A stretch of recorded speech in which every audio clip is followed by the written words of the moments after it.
सभी युवा मित्रों को नमस्कार। मैं प्रोफेसर ए के मलिक उत्कर्ष परिवार की तरफ से उन सभी युवाओं का स्वागत, अभिनंदन, नमस्कार करता हूं जो अपने भावी जीवन को आगे बढ़ाने के लिए प्रतियोगी परीक्षा की तैयारियां कर रहे हैं। दोस्तों, 2024 जा रहा है और चंद दिनों में 2025 का आगाज़ होगा और 2025 में मैं ये आप भगवान से प्रार्थना करूंगा, आपको शुभकामना दूंगा, आशीर्वाद दूंगा कि आपने मन में जो सपने संजोए हैं, जो संकल्प लिए हैं, उन सपनों को पूरा करने के लिए, अपने संकल्पों को पूरा करने के लिए आप मेहनत करें और ईश्वर उस मेहनत में रंग भरेगा और आपको सफलता मिलेगी। आपके इसी प्रयास के लिए उत्कर्ष परिवार ने भी भागीरथ प्रयास किया है। जैसा आप जानते हैं कि हर वर्ष उत्कर्ष संस्थान कोचिंग क्लासों के जो बच्चे हमारे पास आते हैं उनके भविष्य को संवारने के लिए हम कई प्रकार की योजनाएं को लाते हैं। इस बार मैं अभी जो आपके सामने रूबरू हुआ हूं वो ये कहने के लिए आया हूं कि हम लोग RAS प्री का एक मॉक टेस्ट करवाने जा रहे हैं जिसमें आप भाग लें ताकि आपको उसका फायदा मिले। आप सबको मालूम है कि 2 फरवरी 2025 को राजस्थान का प्री एग्जामिनेशन RAS का होगा और उसके बाद इस आपका जो क्लियर करेंगे उनका फाइनल होगा और उसके बाद में आपके इंटरव्यू होंगे। यानी RAS बनने के लिए 3 स्टेज हैं, प्री एग्जामिनेशन, फाइनल एग्जामिनेशन और उसके बाद में आपका इंटरव्यू। प्री एग्जामिनेशन जो है वो आपको मालूम है MCQ होता है, उसमें ऑब्जेक्टिव क्वेश्चंस होंगे। जब फाइनल में आप आओगे इसको क्लियर करके, उसमें आपके रिटन होंगे, शॉर्ट आंसर्स होंगे, उनको लिखना होगा और लास्ट में आपका जो है वो इंटरव्यू होगा। उत्कर्ष आप तीनों इन अवस्थाओं में अपने विद्यार्थियों की मदद करने के लिए, उनको ट्रेन करने के लिए हमेशा उत्सुक रहा है और उसी के लिए आज जो है हम एक मॉक टेस्ट करवाने जा रहे हैं राजस्थान के प्री के लिए, जो कि आपको 19 जनवरी को होगा। मैं उस परीक्षा के बारे में, क्या होती है, क्या कोर्स है, कैसे हमें करना चाहिए, क्या फायदा होगा उस मॉक टेस्ट को करने देने का, उसके बारे में आज आपके सामने थोड़ी सी चर्चा करूंगा। मैं आपको एक चीज बताऊं, मैं मनोविज्ञान का विद्यार्थी हूं, इसलिए इन मॉक टेस्ट की महत्वता बहुत अधिक होती है। इस मॉक टेस्ट को जो बच्चे अपीयर हो रहे हैं वो तो इसमें भाग ले ही लें, इवन जो आने की सोच रहे हैं, जो अभी फर्स्ट ईयर में हैं, जो 12th में हैं, जो हमारे युवा हैं जिन्होंने RAS बनने का एक सपना संजोया है या कोई सरकारी नौकरी का सपना संजोया है, उनको भी इस मॉक टेस्ट को देना चाहिए ताकि उनको ये पता चले कि ये मॉक टेस्ट होते क्या हैं, किस प्रकार के होते हैं और हमें क्या करना होता है। अब अगर मैं इस मॉक टेस्ट की बात करूं जो राजस्थान का आपका प्री होने जा रहा है, अगर इसके हम परीक्षा के विवरण की सबसे पहले बात करेंगे। पेपर का नाम है सामान्य ज्ञान एवं विज्ञान। आपका एक पेपर होगा प्री एग्जामिनेशन में जिसका नाम है सामान्य ज्ञान, यानी general knowledge and the general science. जैसा नाम है आपका, देखिए सामान्य ज्ञान। सामान्य ज्ञान का मतलब कोई विशेष ज्ञान की बात नहीं कर रहे हैं। अगर विज्ञान की बात कर रहे हैं तो इसका मतलब ये नहीं है कि आपसे MSc बॉटनी, MSc जोलॉजी या आपसे मैथ्स MSc के क्वेश्चंस पूछे जाएंगे। जो जनरल विज्ञान है, जनरल साइंस जो है, उसके बारे में आपसे सवाल पूछे जाते हैं। अगर इस पेपर को देखो तो ये कुल आपका फर्स्ट पेपर के अंदर टोटल जो है क्वेश्चन जो है वो आपके होंगे 150। 150 प्रश्न जो हैं वह आपके ऑब्जेक्टिव टाइप के आएंगे और इसके कुल मार्क्स जो हैं वो होंगे 200, यानी 200 नंबर का ये परीक्षा आपकी होगी। हर क्वेश्चंस का जो आप अटेम्प्ट करोगे, जो राइट क्वेश्चन होगा, जो सही होगा, उसको नंबर मिलेंगे 1.33, यानी पर क्वेश्चन 1.33 का क्रेडिट आपको मिलेगा अगर आपका आंसर सही है। अब अगर ऑब्जेक्टिव पेपर है तो बहुत सी बार क्या होता है कि बच्चे हिट एंड ट्रायल मेथड लगाते हैं, अंदाज लगा देते हैं। अब अंदाज में कभी गलत होता है, कभी सही होता है। उसको रोकने के लिए आरपीएससी ने नेगेटिव मार्किंग का प्रावधान भी किया हुआ है। अगर आपने आंसर दिया और आपका आंसर गलत हो गया तो उस क्वेश्चन यानी 1.33 का 1/3 उस क्वेश्चन का नंबर आपका डिडक्ट हो जाएगा, उसको काट लिया जाएगा। तो हमें उन्हीं प्रश्नों का उत्तर देना चाहिए जहां हम पूरी तरह कॉन्फिडेंट हैं, आश्वस्त हैं। जहां 80% आश्वस्त हैं, थोड़ा सा डाउट है, तो वहां आप रिस्क ले सकते हो कि इसको नेगेटिव मार्किंग 1.1/3 ही है, तो इसलिए वहां अपन रिस्क ले सकते हैं। लेकिन जहां बिल्कुल ही पता नहीं हो वहां अपने को रिस्क नहीं लेना चाहिए। तो ये आपके पेपर का पैटर्न होगा जो टोटल 200 नंबर का होगा। अब आप कहेंगे कि इसमें सर आएगा क्या, कोर्स क्या है? जो बच्चे परीक्षा दे रहे हैं उनको तो इस कोर्स का पता है, उनको मिल गया होगा। मैं उनके लिए भी बात करूंगा जो परीक्षा देने की सोच रहे हैं आने वाले भविष्य में। हमारे युवा बच्चे जो 12th में हैं, जो फर्स्ट ईयर में हैं, जो सेकंड ईयर में हैं और उनके दिमाग में है कि हम भी अगली बार एग्जाम देंगे, उनको भी पता चले और सबको ध्यान रहे। और फिर मैं आपको बताऊंगा कि किस एरिया में कैसे कैसे कितने सवाल पूछे जाते हैं। अब सबसे पहले राज्य व्यवस्था एवं संविधान, जो हमारे राज्य व्यवस्था है उसके बारे में, हमारे कॉन्स्टिट्यूशन के बारे में, संविधान के बारे में क्वेश्चंस होंगे। अर्थव्यवस्था इकोनॉमिक्स के बारे में सवाल होगा। इतिहास हिस्ट्री होगा। कला एवं संस्कृति आर्ट एंड कल्चर पर होगा। विश्व एवं भारत का भूगोल, वर्ल्ड का और हमारे भारत का ज्योग्राफी क्या है, क्या एरिया है, क्या माउंटेन्स हैं, क्या क्या नहीं है, जलवायु कैसी है, क्या नहीं है, उस पर सारे सवाल होंगे। पर्यावरण एवं पारिस्थितिक सवाल होंगे। एनवायरमेंटल और आपके सिचुएशनल के क्वेश्चंस होंगे। विज्ञान एवं प्रौद्योगिकी के सवाल होंगे। राजस्थान का इतिहास, कला एवं संस्कृति, यहां पर पर्टिकुलरली राजस्थान के बारे में सवाल पूछेंगे। पहले राज्य व्यवस्था, अर्थव्यवस्था, इतिहास अपन जनरल पूरे भारत की बात कर रहे थे। अब यहां हम बात कर रहे हैं कि राजस्थान के इतिहास कला की। हमारे राजस्थान के क्या नृत्य हैं, घूमर है, हमारे त्योहार क्या हैं, हम कौन से वाद्य यंत्र हमारे उपयोग होते हैं, हमारे ऐतिहासिक स्थान क्या है, सोनार किला क्या है, पिंक सिटी क्या है, जो भी हमारी संस्कृति कल्चर है उसके बारे में इस पर सवाल होंगे। राजस्थान की अर्थव्यवस्था, राजस्थान की इकोनॉमिक क्या है, राजस्थान का भूगोल क्या है, गणित एवं रीजनिंग, ये क्वेश्चन जो होंगे ये क्वेश्चन होंगे आपके मैथ्स के और लॉजिक के, जहां आपका रीजनिंग टेस्ट होगा। आपकी क्रिटिकल यानी एबिलिटी देखी जाएगी कि आपकी तर्क क्षमता कितनी अधिक है। और लास्ट में है समय सामयिकी यानी करंट। इसमें विश्व भी है, भारत भी है और राजस्थान भी है। करंट अफेयर्स, वर्ल्ड में क्या हो रहे हैं, भारत में क्या है, राजस्थान में क्या है। अब ये एक ऐसा टॉपिक है जो बहुत ओपन है, जिसमें कुछ भी पूछा जा सकता है। आपसे खेलों के बारे में भी पूछा जा सकता है। आपको विश्व में जो इस समय चल रहा है, यूक्रेन युद्ध चल रहा है, उसके बारे में पूछा जा सकता है। आपको अमेरिका के इलेक्शंस के बारे में पूछा जा सकता है। आपको भारत के करंट अफेयर्स, जो भी क्रिकेट मैच चल रहा है, चैंपियंस ट्रॉफी की बात चल रही है, उसमें पूछा जा सकता है। आईपीएल पूछा जा सकता है। आपको जिले पूछे जा सकते हैं। भारत में कौन कौन सी मेन चीजें हैं ये पूछी जा सकती हैं। यूएनओ के बारे में कुछ भी। ये एक, मैं कई बार कहता हूं, अंधा कुआं है जिसमें कुछ भी पूछा जा सकता है। तो लास्ट जो है वो आपका ये सबसे इंपॉर्टेंट पे जो है टॉपिक आता है। अब किस में कितने प्रश्न पूछे जाएंगे? जब पेपर सेटर को पेपर बनाने को कहा जाता है तो सामान्यतः ये नहीं कहा जाता, ये कहा जाता है कि पेपर अनुपातिक होना चाहिए, प्रोपोर्शनल। लेकिन आरपीएससी में मैं आपको वो पैटर्न बताने जा रहा हूं कि अभी तक जो हमारे, अगर देखें किस एरिया में किसने क्वेश्चंस पूछे गए हैं। यहां मैंने आपके लिए एक चार्ट प्रस्तुत कर रहा हूं जिसमें आरएएस प्री 2013, 16, 18, 21 और 2023 और अब जो अपना होने वाला आगे वो आएगा, वो गर्भ में है, क्वेश्चन मार्क है। अब अगर देखो तो राजस्थान का इतिहास, कला एवं संस्कृति, इसमें 2013 में इस टॉपिक में 14 क्वेश्चन थे, 14, 16 में 15 पूछे गए, 18 में 11, 21 में 15 और 23 में 18।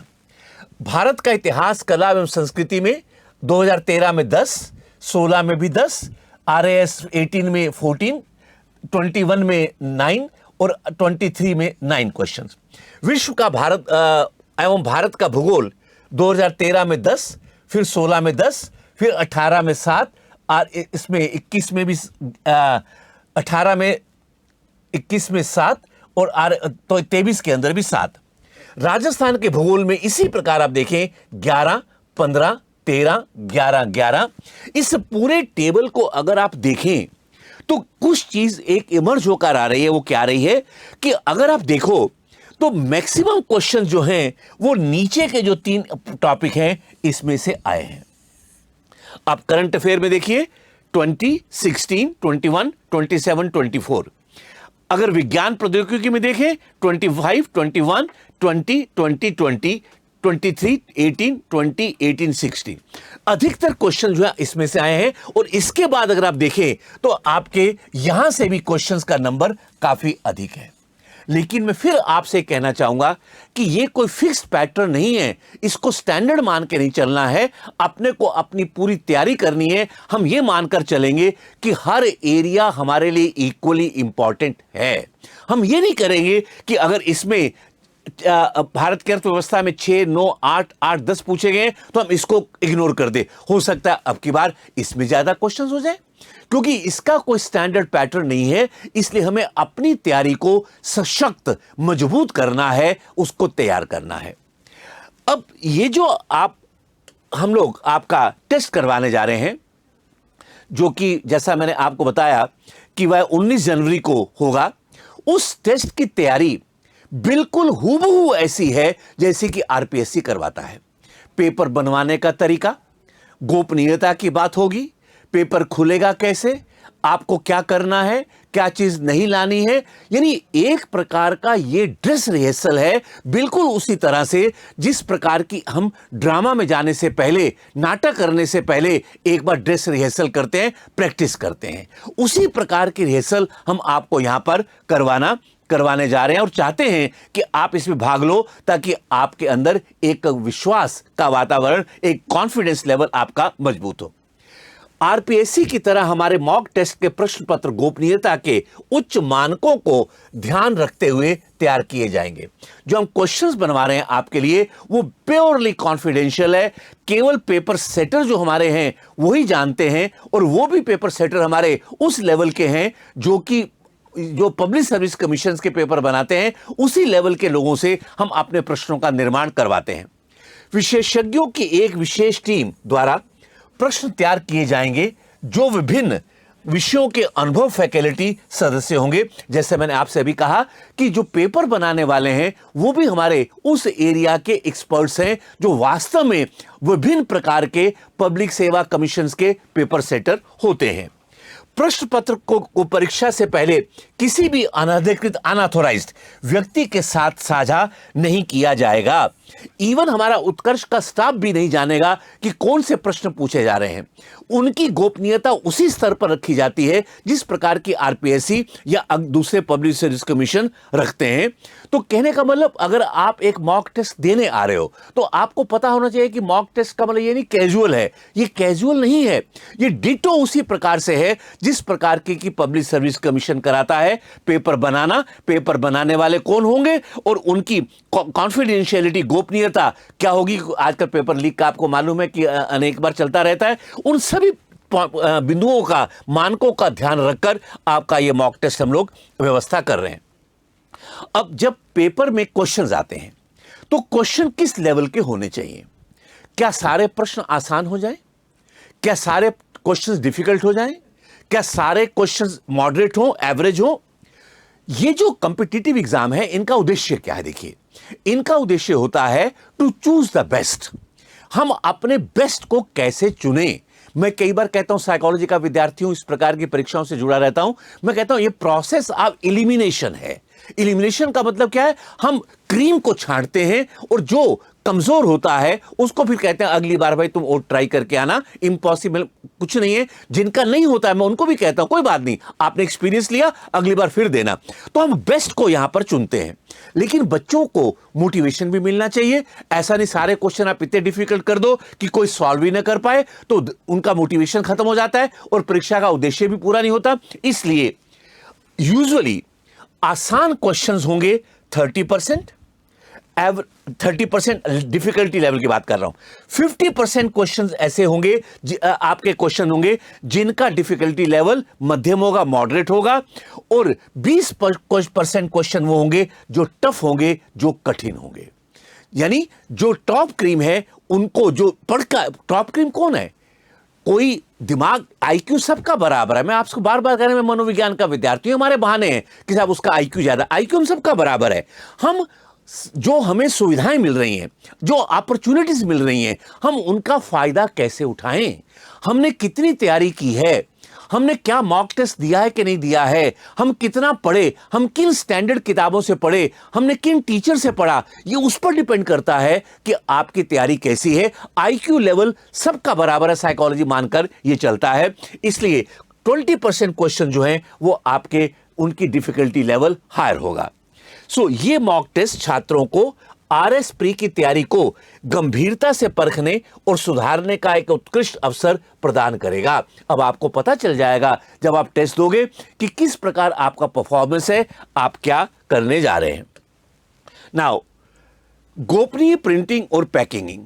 प्रश्न पत्र प्रिंटिंग और पैकेजिंग आरपीएससी के मानकों के अनुसार सुरक्षित स्थान पर की जाएगी। प्रश्न पत्र को सील पैकेट में रखा जाएगा, जो परीक्षा केंद्र पर ही खोला जाएगा। परीक्षा केंद्र प्रबंधन। सभी परीक्षा केंद्रों पर कड़ी सुरक्षा और अनुशासन सुनिश्चित किया जाएगा। परीक्षा शुरू होने से पहले प्रश्न पत्र को सील खोलने की प्रक्रिया इन्विजिलेटर्स की निगरानी में होगी। अब यहां पर गोपनीयता की बात आती है। गोपनीयता जो है ये सबसे इंपॉर्टेंट है आपके एग्जाम के अंदर, क्योंकि इसी से आप रोज देखते हैं पेपर लीकेज का। मैं राजस्थान, हर स्टेट में पेपर लीक हो गया, क्यों? हम गोपनीयता को ध्यान में नहीं रखते हैं।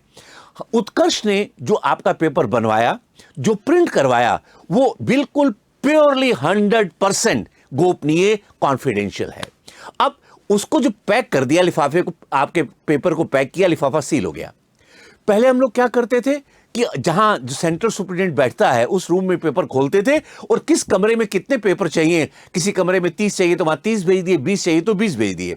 तो लोगों को डाउट होता था कि अगर सेंट्रल सुपरिटेंडेंट के कमरे में, केंद्रीय अधीक्षक के कमरे में पेपर खुले तो कहीं वहां से तो आउट नहीं हो गया, किसी ने फोटोकॉपी लेके बाहर तो नहीं कर दिया। इसलिए अब हम सिस्टम यह है कि वो सील्ड पैकेट आपके कमरे के अंदर आएगा, और इन्विजिलेटर जो परीक्षक उस समय वीक्षक ड्यूटी पर होगा, वो आपको लिफाफा दिखाएगा, देखिए सील्ड है, और आपके सामने वो लिफाफा खोला जाएगा, तब वो प्रश्न पत्र बाहर आएंगे। तो कहने का मतलब, आपके जो प्रश्न पत्र हैं उनकी गोपनीयता को हम 100% इंश्योर करते हैं और करेंगे, ताकि आपको उसी प्रकार का माहौल मिले जिस प्रकार का कि आपको एग्जाम में देना है। जैसा मैंने कहा, नेगेटिव मार्किंग आरपीएससी की तरह प्रत्येक गलत उत्तर के लिए 1/3 अंक काटे जाएंगे। ये मैंने आपसे पहले कहा कि अगर आपका आंसर रॉन्ग हो जाता है तो 1/3 अंक आपके काट लिए जाएंगे। परिणाम, छात्रों को प्रश्नों को सावधानी पूर्वक उत्तर देने के लिए प्रेरित किया जाएगा। इसीलिए हम आपको मोटिवेट करते हैं कि आप केयरफुली करिए, और यही मॉक टेस्ट है ताकि आपको पता चले कि हम किस प्रकार का रिस्क लेते हैं तो हमारी कितनी नेगेटिव मार्किंग होती है। परिणाम और रैंकिंग, रिजल्ट एंड रैंकिंग। परिणामों में छात्रों को रैंक के साथ उनकी स्कोर रिपोर्ट प्रदान की जाएगी। विषयवार प्रदर्शन विश्लेषण उपलब्ध करवाया जाएगा। जब हम आपको रिजल्ट देंगे तो उस रिजल्ट में हम सारा एनालिसिस करके आपको देंगे कि आपके किस एरिया में कितने नंबर आए, आपका रैंक क्या आया, आपके मार्क्स क्या आए, ये पूरी जानकारी आपको दी जाएगी। Security and discipline. अब किसी भी परीक्षा के अंदर अनुशासन बहुत अनिवार्य होता है। बिना अनुशासन हम कोई भी काम नहीं कर सकते। तो परीक्षा केंद्रों पर, अब देखिए, जब हम लोग आपका आरपीएससी का एग्जाम लेते हैं तो हम क्या कहते हैं, ये चीजें आपको नहीं लानी। वही चीज यहां पर लिख रहा हूं, केंद्रों पर मोबाइल फोन, इलेक्ट्रॉनिक उपकरण और अन्य प्रतिबंधित वस्तुओं को ले जाने की अनुमति नहीं होगी। ये चीजें आप नहीं ले जा सकते। मैं आपको बताऊं, मैं विश्वविद्यालय में था पहले, और इस प्रकार के अनेक परीक्षाओं को हम लोग करवाते थे। कई बार बच्चा जिद करता है कि साहब मैं तो मोबाइल लेके आ गया, मैं तो ये इलेक्ट्रॉनिक, मैं अब क्या करूं? तो उसके लिए सेंटर जिम्मेदार नहीं होता है। इसलिए आप पहले से ध्यान रखें कि अपने सेंटर के ऊपर इस प्रकार की कोई भी चीज ना लेके जाएं। ईयर रिंग्स ना पहन के जाएं, कोई इस प्रकार की घड़ी ना हो, आपके पास जो है वो मोबाइल ना हो, आपके पास कोई इलेक्ट्रॉनिक उपकरण ना हो, क्योंकि नकल करने की जो प्रवृत्ति है उसको रोकने के लिए ये सारे प्रतिबंध आरपीएससी भी लगाती है और उसी को हम यहां पर भी लगाएंगे। इस मॉक टेस्ट का उद्देश्य आरपीएससी आरएस प्री परीक्षा जैसा अनुभव प्रदान करना है। समय प्रबंधन, प्रश्नों की विविधता और परीक्षाओं के अनुशासन के को वास्तविक परीक्षा जैसा रखा जाएगा, यानी जैसा वहां पर है उसी प्रकार का हम यहां पर ये जो है वो रखेंगे। ये जो मॉक टेस्ट है, परीक्षा से पहले एक अहम परीक्षा। यदि आप आरएस प्रीलिमिनरीज 2024 के अभ्यर्थी हैं तो खास आपके लिए आरएस प्रीलिमिनरीज 2024 हम करवाने जा रहे हैं। ये मॉक टेस्ट, मैं डेट को दोबारा बोल रहा हूं, ये 19 जनवरी को होगा और 11 से 2 बजे के बीच में होगा और आपको रिपोर्टिंग टाइम आपका 10 बजे होगा। यानी आपको 1 घंटा पहले सेंटर पर रिपोर्ट करना होगा और आपका सेंटर कौन सा आया, कहां आया, ये आपको बता दिया जाएगा। वो आपका एडमिट कार्ड वगैरह जो भी सिस्टम है वो सारा आपको बताएंगे, उसमें होगा। अब मैं आपको यहां पर एक चीज ये कहना चाहूंगा कि इस मॉक ड्रिल का फायदा क्या है, क्यों कैंडिडेट करे, उसको फायदा क्या मिलता है। मैंने आपको कई बार कहा और दोबारा उस चीज को मैं कहने जा रहा हूं, सबसे बड़ा फायदा होता है आपका कॉन्फिडेंस लेवल बढ़ता है। जिस चीज को हम करने जा रहे हैं, पहली बार करते हैं, आपने कोई मॉक टेस्ट नहीं दिया, और अब कई बच्चे ऐसे होंगे जो पहली बार किसी प्रतियोगी परीक्षा में दे रहे होंगे, जो पहली बार अभी ग्रेजुएट क्लियर किए और उन्होंने एग्जाम देना है, तो उनको माहौल अजीब सा लगता है। जैसे मैं मॉक इंटरव्यूज भी आरएस के लेता हूं आपके। अब बच्चों को जब पहले लेते हैं तो उनको लगता है कि इंटरव्यू क्या होता है, लेकिन जब पहले एक बार मॉक इंटरव्यू में फेस कर लेते हैं तो उनको उस इन्वायरमेंट का पता चलता है। तो इसका सबसे बड़ा फायदा एक होगा कि आपका कॉन्फिडेंस लेवल बढ़ेगा। दूसरा, क्वेश्चन का फॉर्मेट क्या है, क्या सारे क्वेश्चन ये है कि इनमें से सेलेक्ट करो, क्या अलग अलग फॉर्मेट के क्वेश्चंस आते हैं। तो क्वेश्चंस का जो फॉर्मेट का प्रारूप, प्रश्नों का जो प्रारूप है वो कैसा होता है, ये भी आपको मॉक टेस्ट से आपको पता मिलता है। तीसरा फायदा होता है टाइम मैनेजमेंट। पेपर आपका मात्र 3 घंटे का होता है। हम लोग क्या करते हैं कि कई बार पहला क्वेश्चन आता है राइट, दूसरा आता है राइट, तीसरा आता है राइट, अब फोर्थ में मान लीजिए मुझे डाउट हो गया, अब फोर्थ में मैं इतना टाइम सोचने में लगा दूंगा कि मेरे को आंसर भी नहीं उसका पता चल रहा और मैंने उसके 5-7 मिनट उस पर खराब कर दिए। अब वो जो 5-7 मिनट खराब आपने किए, वो आपको अगले क्वेश्चन को हल करने में प्रॉब्लम आएगा। अब मॉक में फायदा क्या होगा, आपको करना क्या चाहिए, मैं आपको एडवाइस दूंगा। सबसे पहले जो क्वेश्चंस आपको बिल्कुल आ रहे हैं आप उनको टिक कर दीजिए, उनको करते रहिए, और उसके बाद जो समय मिले उसके बाद में जहां आपको 20% डाउट है, 80% श्योर है, उन क्वेश्चंस को हाथ में लीजिए, और उन क्वेश्चंस को जहां आप बिल्कुल डाउटफुल हैं, आपको दिक्कत हो रही है, उन क्वेश्चंस को आप सबसे लास्ट में अटेम्प्ट करिए। इससे आपका टाइम मैनेजमेंट होगा। अगर ये एक्सरसाइज आपने मॉक में एक बार कर ली तो आपको फाइनल एग्जाम देने में सहायक होगी, और अगर हमने मॉक टेस्ट में नहीं दिया तो फिर फाइनल में हम वहां पर घबरा जाते हैं, हड़बड़ा जाते हैं और अपने समय को खराब करके आते हैं। अगला फायदा आपका क्या होता है, देखिए मैं आपको बताऊं, टेस्ट की स्ट्रेटजी, ये तो प्रश्नों को हल करने की स्ट्रेटजी मैंने आपको बताई। जब आप मॉक टेस्ट देते हो तो आप एक टेस्ट पर करने की स्ट्रेटजी भी होती है। वो क्या होती है, जैसे आपको यहां पर ओएमआर शीट मिलती है, उस ओएमआर शीट में आप गोले लगाते हो, वो करते हो। मैं आपको कहने के लिए नहीं, एक्चुअल अनुभव बता रहा हूं। विश्वविद्यालय में बहुत एग्जाम करवाए मैंने, पीटीटी 5 साल स्टेट कोऑर्डिनेटर के रूप में भी करवाया, बहुत सी परीक्षाएं करवाई। बहुत सी बार बच्चे क्या करते हैं, अपने क्वेश्चन बुकलेट पर टिक मारते रहते हैं और 3 घंटा निकल जाता है, ओएमआर भरना ही भूल जाते हैं। वो ओएमआर में गोले नहीं लगाते, और यहां इतना समय कम मिलता है कि वहां तो 3 घंटे के बाद आपसे ले लिया जाएगा। नोबडी विल लिसन कि मैंने लगाया कि नहीं, वो 3 घंटे होते हम आपसे ओएमआर ले लेंगे। अब आप केवल आधे क्वेश्चन को गोले लगा पाए, आधे छूट गए क्योंकि आपको उसका ध्यान ही नहीं था।